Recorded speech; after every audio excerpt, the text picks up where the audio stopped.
الحماية الاجتماعية تشكل عماد الحقوق الاجتماعية والاقتصادية، حيث من ضمن ما نصت عليه المادة 25 من الإعلان العالمي لحقوق الإنسان في فقرتها الأولى أنه لكل شخص حق في مستوى معيشة يكفي لضمان الصحة والرفاه له ولأسرته،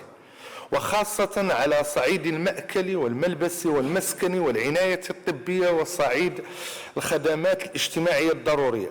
كما نصت المادة 22 من نفس الإعلان على أنه لكل شخص بوصفه عضوا في المجتمع له الحق في الضمان الاجتماعي، ومن حقه أن توفر له من خلال المجهود القومي والتعاون الدولي، وبما يتفق مع هيكل كل دولة ومواردها، الحقوق الاقتصادية والاجتماعية والثقافية التي لا غنى عنها لكرامته ولتنامي شخصيته في حرية. بالنسبة للتغطية الصحية، ما يزال أكثر من 8 مليون من المواطنات والمواطنين خارج دائرة الاستفادة من التأمين الإجباري الأساسي عن المرض،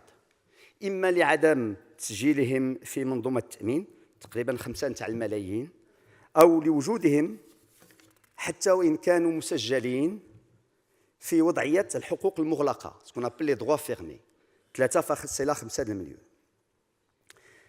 نسبة المصاريف التي يتحملها المؤمنون مباشرة ما زالت مرتفعة، بحيث قد تصل إلى 50% من إجمالي المصاريف الصحية، مقارنة مع سقف 25%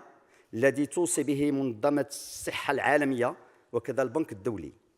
مما يدفع بعض المؤمنين أحياناً إلى العدول عن طلب العلاجات الأساسية لأسباب مالية. وفضلاً عن ذلك، وإذا كانت الأنظمة الخاصة بأجراء القطاع الخاص ونظام أمو تضامن، هذوك سي أمو ترافايور لي فلا سينيسس لي سالاريي، ونظام أمو تضامن قد سجلت توازناً مالياً سنة 2023، فإن باقي الأنظمة ما زالت تعاني لأسباب مختلفة من عجز مالي تقني في تغطية الاشتراكات للتعويضات، سكون أبل لو رابور بريستاسيون سور كوتيزاسيون. فبالنسبة لأمو غير الأجراء، العمال غير الأجراء،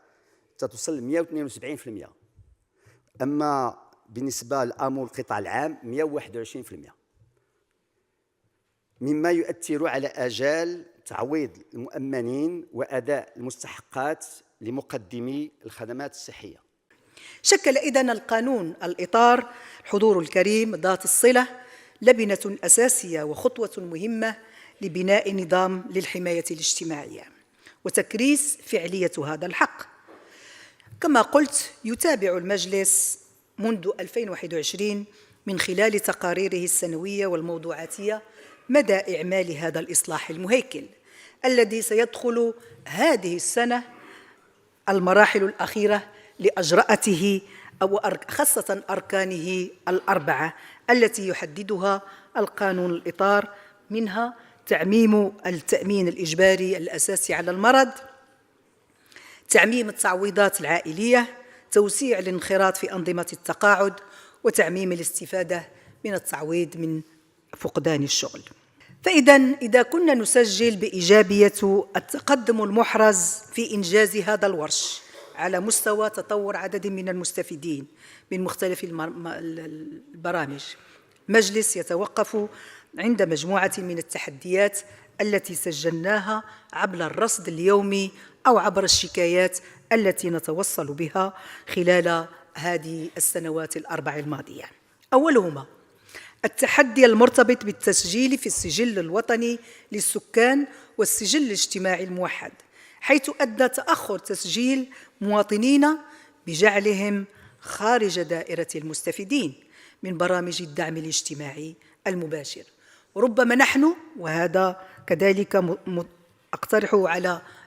مجلسكم الموقر، نحن في حاجة لتدقيق استهداف أفضل للمستفيدين من هذا